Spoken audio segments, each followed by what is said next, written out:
Hermanos, todos estos sermones anteriores o meditaciones en el Señor han tenido que ver con la vida y el ministerio del Señor Jesús.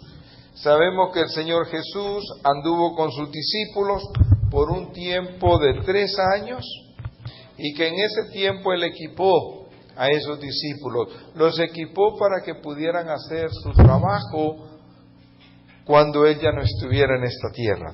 3 años dedicó el Señor a trabajar con sus discípulos. En ese tiempo los preparó. En ese tiempo les enseñó cuál era el propósito de Dios para todo el mundo.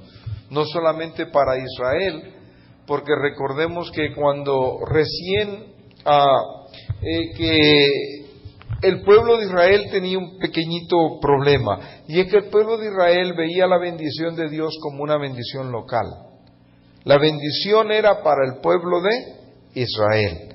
Pero el Señor Jesús vino a traer algo más global. Y dijo, la bendición de Dios es para todo el mundo. Amén. Y eso es una de las diferencias que hay entre la manera en que los judíos entendían la bendición de Dios y cómo nos ha llegado a nosotros. En la palabra de Dios nosotros entendemos que Dios tiene una bendición para todo el mundo, para nosotros los hispanos, para nuestros hermanos chinos, para nuestros hermanos coreanos, para los hermanos de todo el mundo, de los países árabes, de todas partes, Dios tiene una bendición. Amén.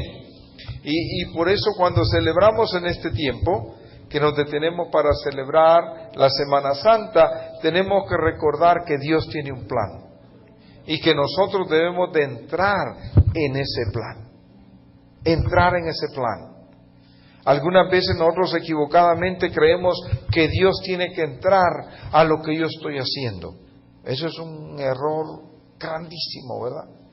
Yo tengo que entrar a lo que Dios está haciendo. Amén. Algunas veces le decimos al Señor, Señor, ven y bendice mis planes, ven y bendice mis proyectos. Pero desde que usted dice mis planes y mis proyectos, Dios ya está afuera. Amén. Y más conviniera que dijéramos, Señor, ayúdame a entrar en tus planes, porque Dios tiene un plan para usted. Dios tiene un plan para su vida y yo debo descubrir el plan que Dios tiene para mí y entrar en el plan de Dios. Pero muchas veces nosotros a Dios lo hacemos pequeño y nosotros queremos que Dios venga y entre a mi plan. Imagínense Dios entrando al plan de cada uno y cada uno de nosotros con planes todos raros. Mejor nosotros entramos al plan de Dios. Amén. Aleluya. Entonces, hermanos, hemos venido hablando y en este día que la tradición le llama Domingo de Ramos, nosotros más al estilo cristiano le llamamos la entrada triunfal del Señor Jesús a la ciudad de Jerusalén. La entrada triunfal, porque es cuando el Señor Jesús, por fin, después de 3 años de ministerio, viene a Jerusalén y Él sabe que Jerusalén es un lugar donde las cosas se van a poner difíciles. Amén. Yo quiero que lea conmigo en el libro de San Mateo y en el capítulo 20 y en el versículo 17. San Mateo 20, versículo 17.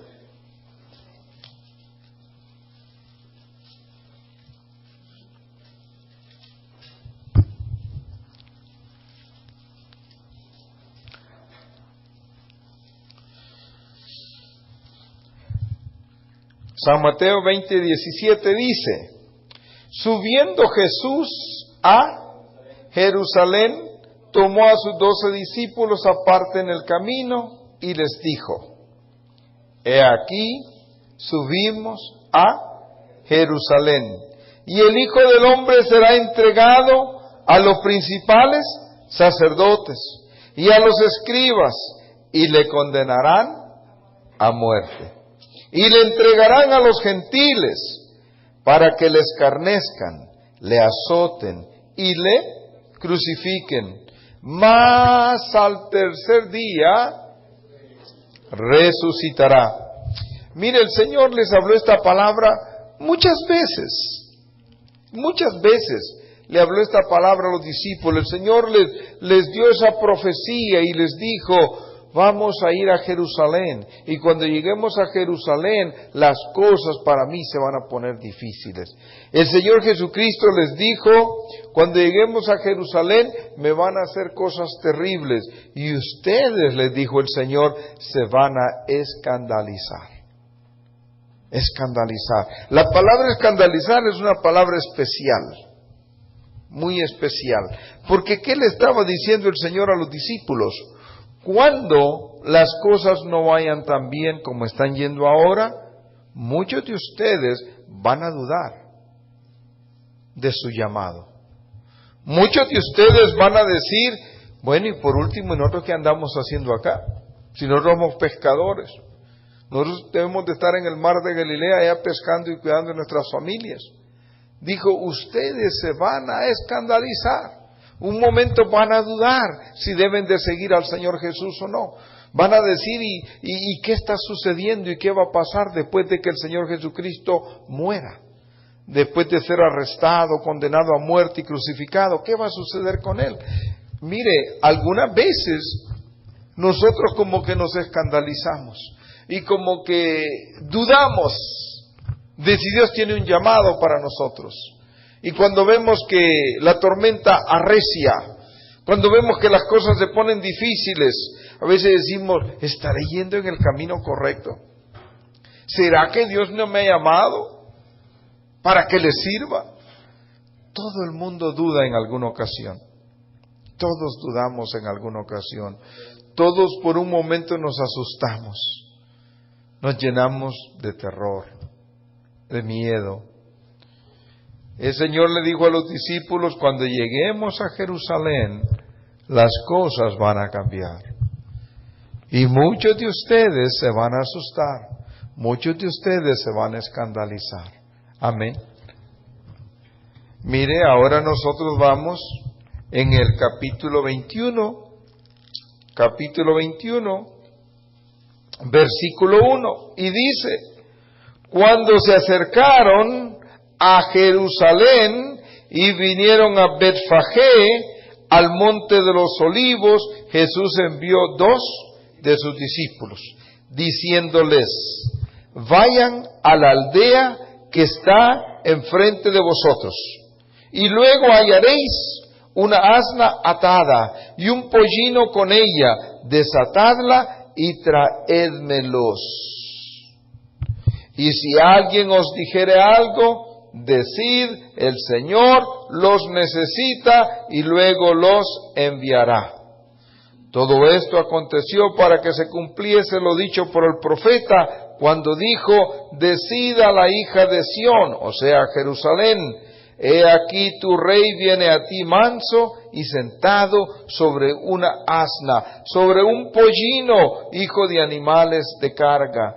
Y los discípulos fueron e hicieron como Jesús les mandó, y trajeron el asna y el pollino, y pusieron sobre ellos sus mantos, y él se sentó encima, y la multitud, que era muy numerosa, tendía sus mantos en el camino, y otros cortaban ramas de los árboles y las tendían en el camino, y la gente que iba delante y la que iba detrás aclamaba diciendo: Hosana al Hijo de David, bendito el que viene en el nombre del Señor, Hosana en las alturas.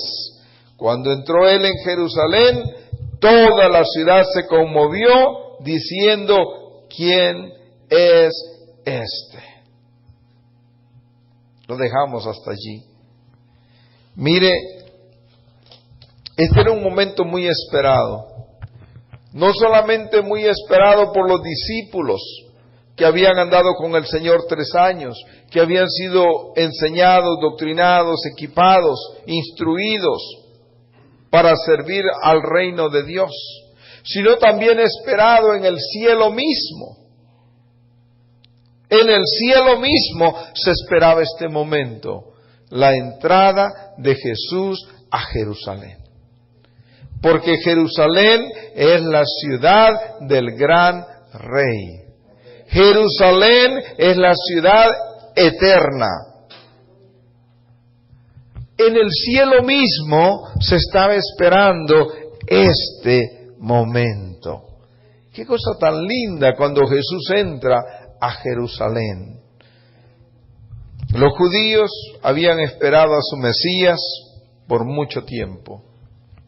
Y su Mesías estaba llegando.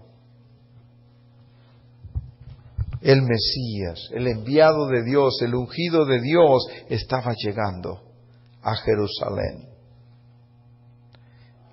Pero el Señor Jesús también profetizó diciendo: Jerusalén, Jerusalén, que no reconoces a los que te son enviados. Jerusalén, Jerusalén, que matas a tus profetas. En uno de los evangelios dice que el Señor Jesús lloró cuando miró la ciudad de Jerusalén. ¿Por qué lloró el Señor Jesús al ver la ciudad de Jerusalén? Porque Jerusalén era una ciudad que había perdido su fervor, su verdadera conexión con Dios. Pero no es que no había religión, sí había religión, pero la religión de Jerusalén era una religión tradicional, formal, pero que había perdido su conexión con Dios. Algunas veces usted y yo podemos estar en una religión muy formalista, pero haber perdido el fervor con Dios. Y nosotros seguimos diciendo: yo soy cristiano, yo leo la Biblia, yo voy a la iglesia, yo hago esto, yo hago lo otro, pero hemos perdido el fervor y la conexión con Dios. Dios está esperando que usted nunca pierda su primer amor. Así como aquel día en que usted se entregó a Cristo y usted dijo: Señor Jesús, yo quiero servirte, yo quiero seguirte, yo quiero que tú seas el centro de mi vida, que así todavía lo siga siendo. Y que no pierda nunca ese entusiasmo, porque si usted pierde eso, se queda con una religión seca y hueca, que no sirve para mucho. Amén. Jerusalén tenía religión, pero una religión formalista. El Señor Jesús tenía entre sus planes, desde que estaba en su trono, que un día iba a entrar a Jerusalén. ¿Desde cuándo se hizo ese plan? Mire, la necesidad de que Jesús entrara a Jerusalén comenzó cuando Adán y Eva pecaron.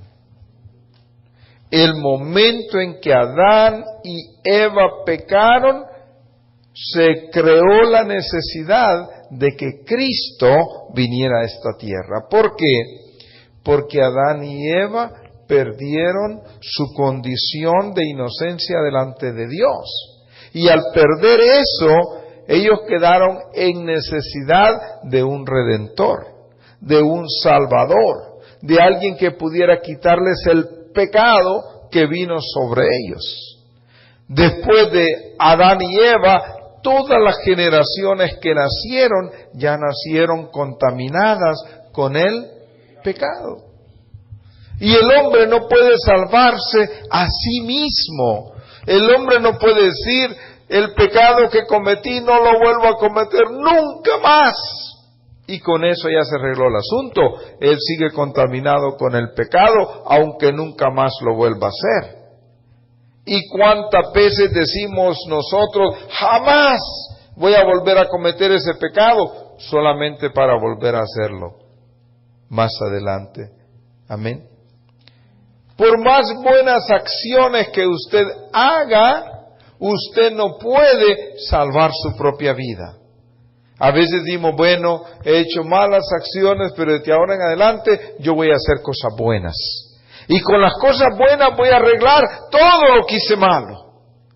Pero eso no limpia el pecado. En el libro de Isaías dice, aunque amontones jabón y lejía sobre ti, no puedes remover la mancha del pecado. No hay manera que usted pueda remover el pecado de su vida. Y como no hay manera de hacerlo, por eso tuvo que venir Jesucristo a este mundo. Amén. Por eso hubo esa necesidad, se creó la necesidad de que Cristo viniera a la tierra. Porque el Señor dice en su palabra que todo aquel que ha pecado es digno de muerte. Todo aquel que ha pecado es digno de muerte. Muerte. Si nosotros hemos pecado, somos dignos de muerte. Por eso Jesucristo vino a este mundo, para limpiarnos de nuestro pecado. Terrible fue la muerte de Cristo, terrible, dolorosa, cruel, y sin embargo tan necesaria para usted y para mí.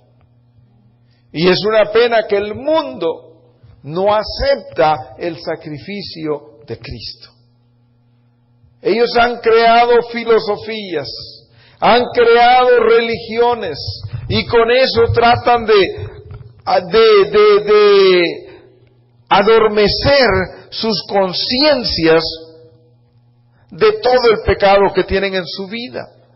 Mire, hay un montón de religiones que le hablan de ser buena persona. Hay religiones donde le hablan del karma, que si usted hace cosas buenas, le van a suceder a usted cosas buenas. El karma, el budismo y un montón de religiones por ahí raras que hay. Nada le quita a usted el pecado de su vida. Solamente el sacrificio de Cristo en la cruz del Calvario es capaz de remover el pecado que hay en usted y en mí, y nada más, nada más. Por eso es tan necesaria la muerte de Cristo.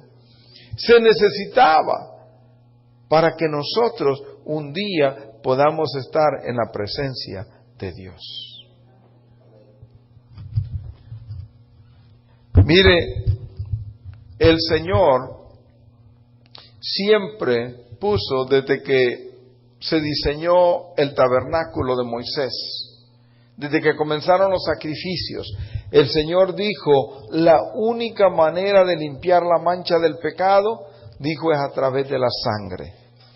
Y se mataban corderitos. Y los corderitos tenían que ser corderitos sin defecto. Un corderito es inocente. Un corderito no anda pensando en maldades. El corderito nos lleva una gran ventaja a nosotros. No anda pensando en maldades. Entonces el corderito tenía que ser sin defecto. Y ese corderito era degollado. La sangre del corderito era puesta en una cosa que le llamaban lavacro, y de ahí agarraba el sacerdote un poquitito de esa sangre y la ponía sobre unos cuernos, y simbólicamente quitaba el pecado de una persona y aún de toda la nación. Ahora, ¿por qué un cordero? Porque un cordero era tenido como un animal inocente, que no hacía mal a nadie. Y tenía que ser sin mancha, sin defecto, tenía que ser un corderito que no tuviera nada feo en él. Por eso más adelante Cristo Jesús es identificado como el Cordero de Dios que quita el pecado de este mundo. No hay otra manera de que el pecado desaparezca sino a través de la sangre derramada por Cristo Jesús. Usted puede decir, yo voy a ser bueno desde ahora en adelante, yo voy a hacer buenas acciones.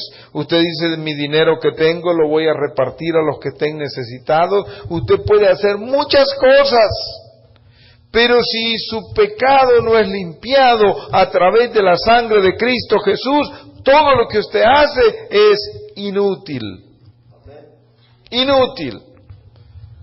Mencionamos acá hace un tiempo a este hombre famoso, Ted Turner, que regaló $2 billones a las Naciones Unidas, para que las Naciones Unidas puedan tener fondos para todo lo que hace. Las Naciones Unidas, la Organización de Naciones Unidas, hace mucho bien a toda la humanidad.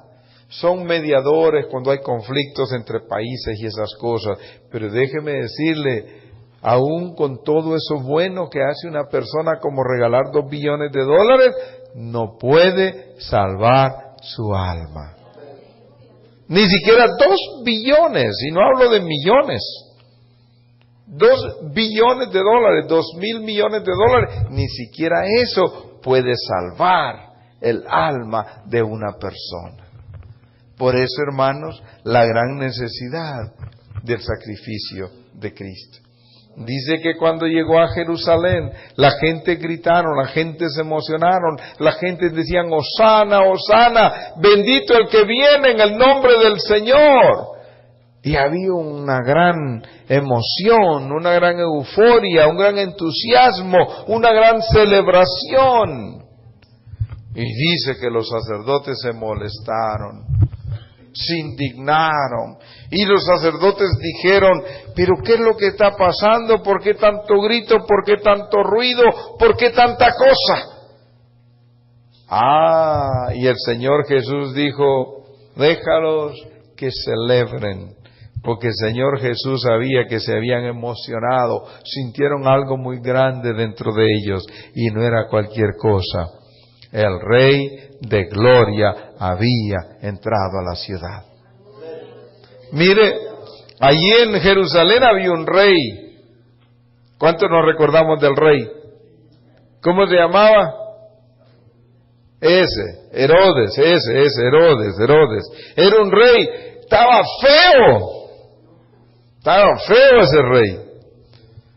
Ahora venía entrando a Jerusalén el Rey de Gloria. El Rey de Gloria, el Mesías, el Hijo de Dios, el ungido de Dios, venía entrando a la ciudad. No ese rey feo que se llamaba Herodes. Qué bueno que no está por ahí. Estaba entrando el gran rey, entrando a esa ciudad. Una ciudad que está en el corazón de Dios, Jerusalén, la ciudad del gran rey. Había motivo para emocionarse, había motivo para celebrar. Los religiosos se molestaron, pero había algo que celebrar. Ahora mire, lo que estamos mirando nosotros es de que el ministerio del Señor Jesús había alcanzado mucha popularidad. O como dicen ustedes modernamente, tenía un gran un rating bien alto. Porque yo veo que ustedes ya no hablan más que puro rating. ¿Y cómo está su rating? Y el rating acá y el rating allá. Mire, el Señor tenía un rating bien alto en ese momento. Una popularidad muy grande, era muy aceptado, su ministerio era conocido, el Señor Jesús hacía tantas obras buenas, daba vista a los ciegos, hacía hablar a los mudos, hacía caminar a los paralíticos. Cuántas maravillas que hacía, echaba fuera a los demonios de esos pobres que eran oprimidos del diablo. Se encontraba un muerto y el Señor lo resucitaba. Cuántas maravillas hacía el Señor Jesús. Estaba en un ministerio en su alta popularidad. Pero sabe que el Señor Jesús no vino a tener un rating alto. No era su plan ni su propósito. Eso no servía a los planes de Dios. Él venía a hacer un trabajo. Y el trabajo de Él era llevar el mensaje de vida, mensaje de salvación a todos. A todos. El trabajo de Él fue preparar a 12 hombres para que más adelante siguieran el ministerio, pudieran continuar el trabajo de la iglesia. Y esos hombres cumplieron y lo hicieron, porque esta es una iglesia. Este es un grupo de personas que aman a Dios, que aman a Cristo y que han creído en el mensaje de salvación y que siguen los propósitos de Dios. Si ustedes se fijan en la visión de esta iglesia, la visión es ser una iglesia, ¿qué dice ahí? Cristocéntrica, fundamentalista, que quiere decir que cree en la Biblia, guiada por el Espíritu Santo, creciente y dinámica, y que se somete a los propósitos de Dios. Mire, somos una iglesia de Cristo, y no me importa si no estamos tan grandes como una iglesia de 5,000. Mientras Cristo vive en su corazón, no se preocupe, mi hermano. No se preocupe, no se preocupe, no se preocupe. Todavía no me he encontrado yo con versículos que digan que si el Señor ve un grupo muy pequeño de creyentes, ahí los va a dejar. Todavía no me encuentro con ese versículo. Más bien el Señor dice, no temáis manada pequeña, porque a Dios le ha placido daros el reino. Amén. Así de que no nos vamos a preocupar por el número de personas. Nos vamos a preocupar por tener a Cristo en nuestro corazón. Eso sí me preocupa, que yo vaya a seguir a otro que no sea Cristo, que por ahí me salga un falso Cristo y yo lo siga. Si usted se fija, cuando nosotros damos nuestros estudios en días martes o en cualquier otra ocasión, siempre decimos, cuidado con seguir a un Cristo falso, cuidado con seguir a un hombre, cuidado con caer en una falsa doctrina, cuidado con esto y lo otro, porque solo hay un Cristo y solo hay un Dios. Amén. Y es necesario que a Él lo conozcamos y a Él lo sigamos. Amén. Entonces dice, hermanos, que el Señor Jesús entró a Jerusalén y que decían los religiosos y otras gentes, ¿quién es este? ¿Quién es este? ¿Por qué tanta conmoción? ¿Por qué tanto alboroto? ¿Quién es este? Y la gente decían, este es Jesús, el profeta de Nazaret de Galilea. Gloria a Dios. El que había entrado a la ciudad era una persona muy importante. El Mesías, el Hijo de Dios.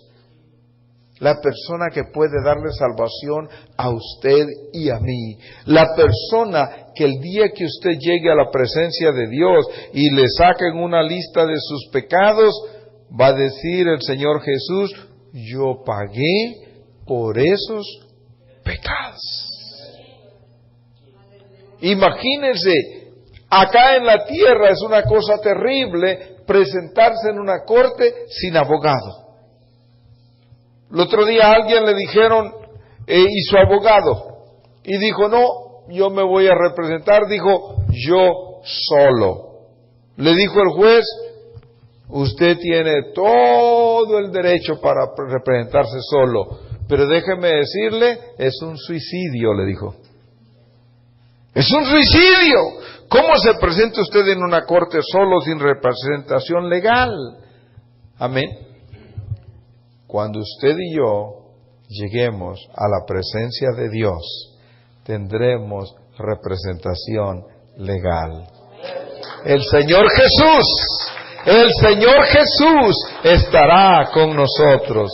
Y cuando nos lean esa lista de terribles cosas que nosotros hicimos, el Señor Jesús va a decir, sí, todas esas cosas fueron hechas, pero Él está cubierto por mi sangre bendita que fue vertida en la cruz del Calvario.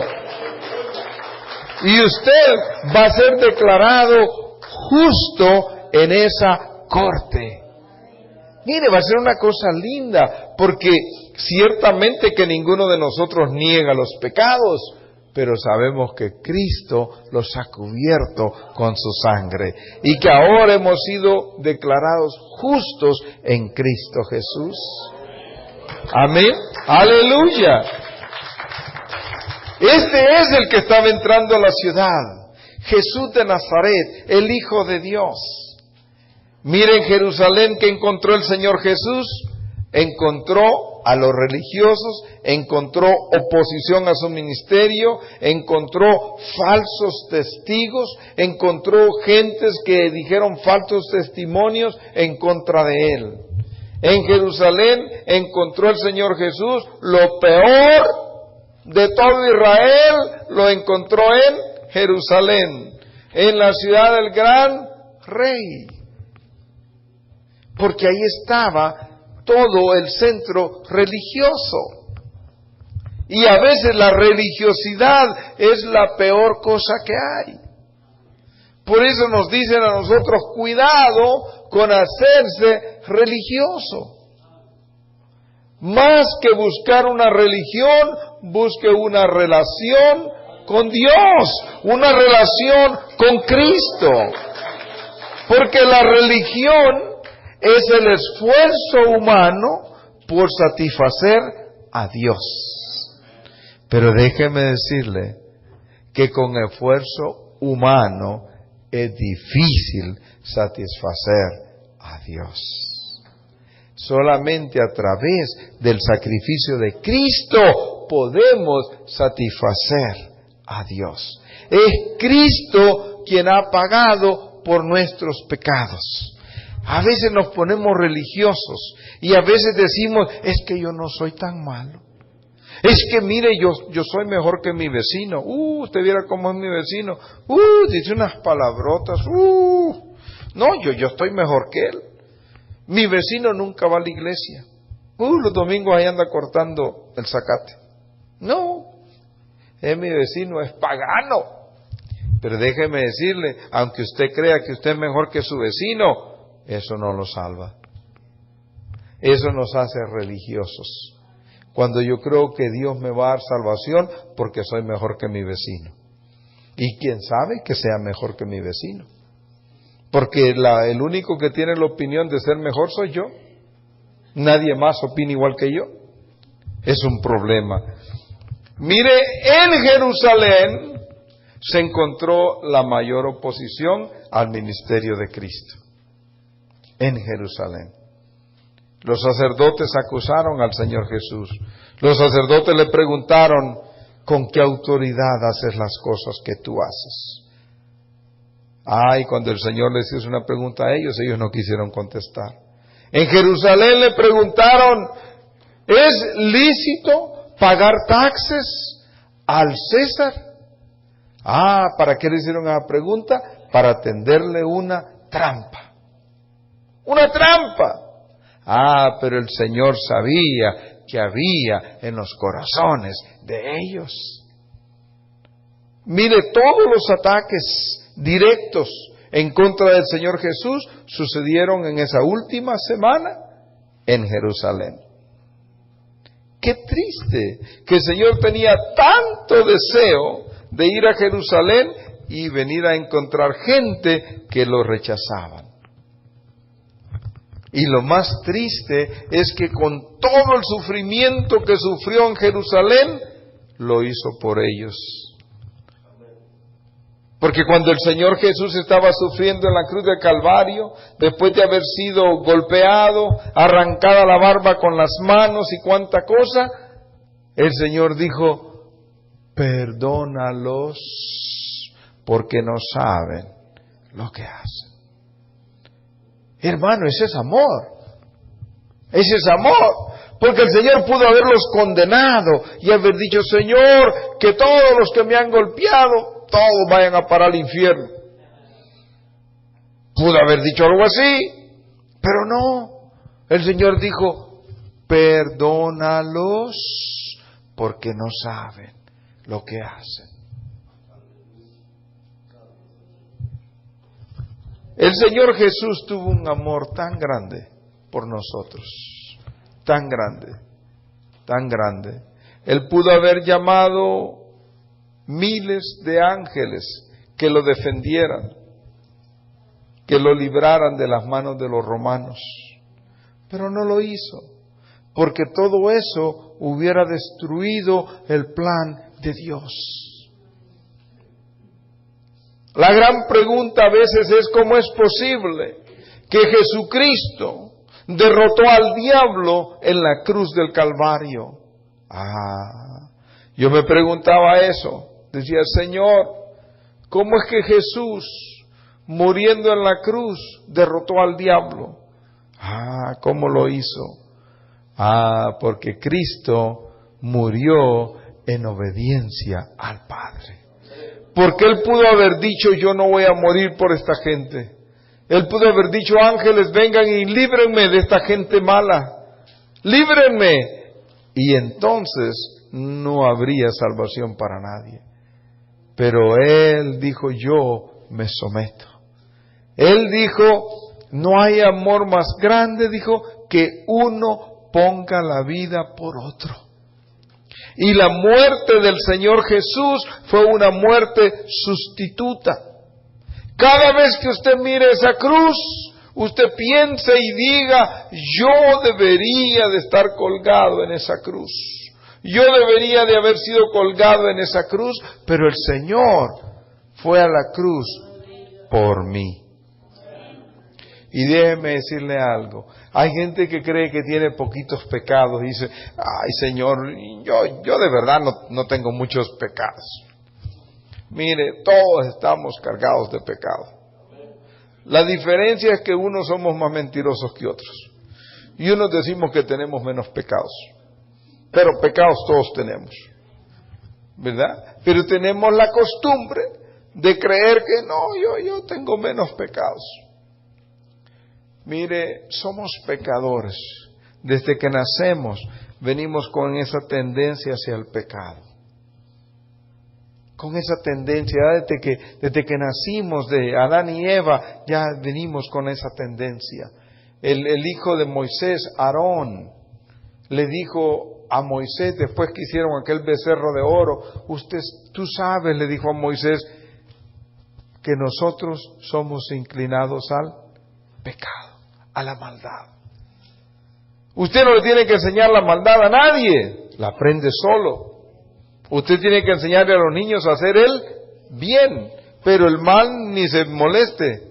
Eso lo van a aprender solito, por la inclinación natural que trae cada uno, por ese defecto espiritual con que todos nacemos, con esa rebeldía con que todos venimos. Por eso se ha fijado que querer vivir una vida agradable delante de Dios lleva un poquitito de trabajo. Pero vivir una vida desagradable delante de los ojos de Dios es bien fácil. Usted no tiene que hacer nada. Por eso dijo el Señor que el camino que conduce a la vida eterna, dijo que es estrecho, angosto, y la puerta estrecha. Pero el camino que conduce a la perdición, al infierno, es ancho.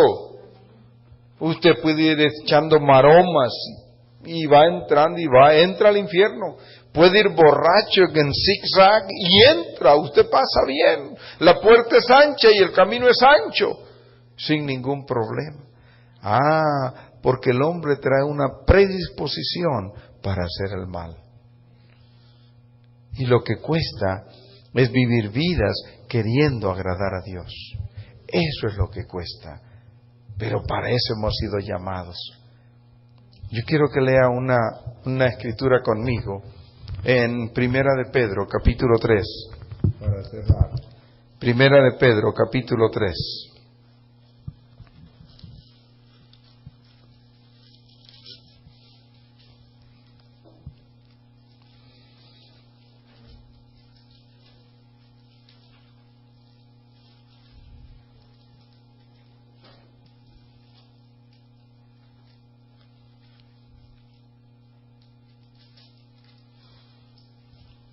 Mire, lea conmigo desde el versículo 17 y 18, Primera de Pedro, capítulo 3.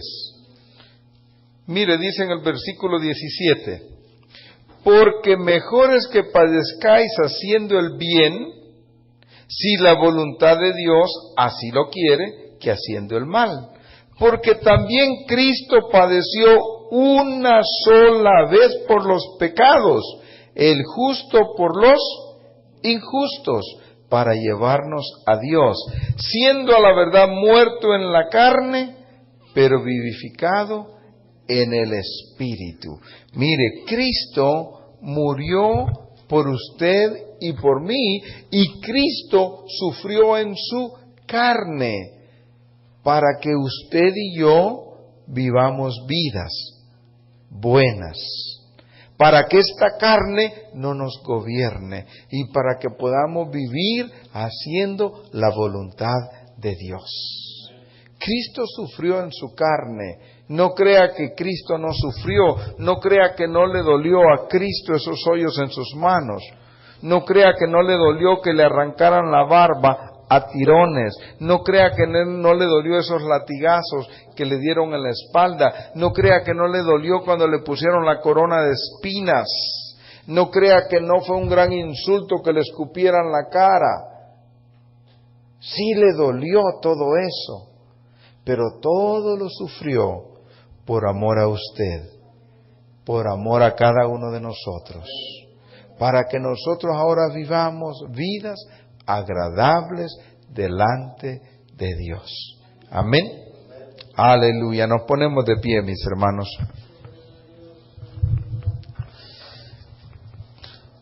Señor, te damos gracias que nos permites en esta tarde recordar el sacrificio de Cristo, recordar que Él se sometió, Señor, a tanto dolor por el amor que tuvo por cada uno de nosotros, aún a toda esta humanidad, aunque la humanidad le ha dado la espalda, Señor.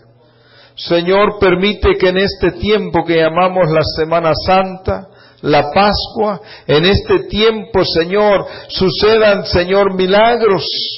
Señor, que personas que en otro tiempo no han tenido ningún temor de tu nombre, puedan en este tiempo oír, a través, aunque sea de la tradición, escuchar el mensaje de salvación, de vida eterna, y que puedan tener un cambio en sus vidas y te puedan buscar. Igualmente a nosotros, Señor, úsanos muy especialmente en esta semana, para que todo aquel que nos pregunte por qué ustedes observan diferente esta semana que los demás, nosotros tengamos oportunidad de llevarlos a ese mensaje de vida que puede salvar sus almas. Señor, que ninguno de nosotros pueda tener una semana indiferente al sacrificio que tú hiciste, pero que toda esta semana podamos estar en meditación, recordando, Señor, ese sacrificio tan grande, y recordando los planes que tú tienes para nosotros, y dándote gracias por habernos salvado de esa vida de pecado que antes vivíamos. Gracias te damos, Señor, en el nombre de tu Hijo amado, Cristo Jesús. Amén. Amén.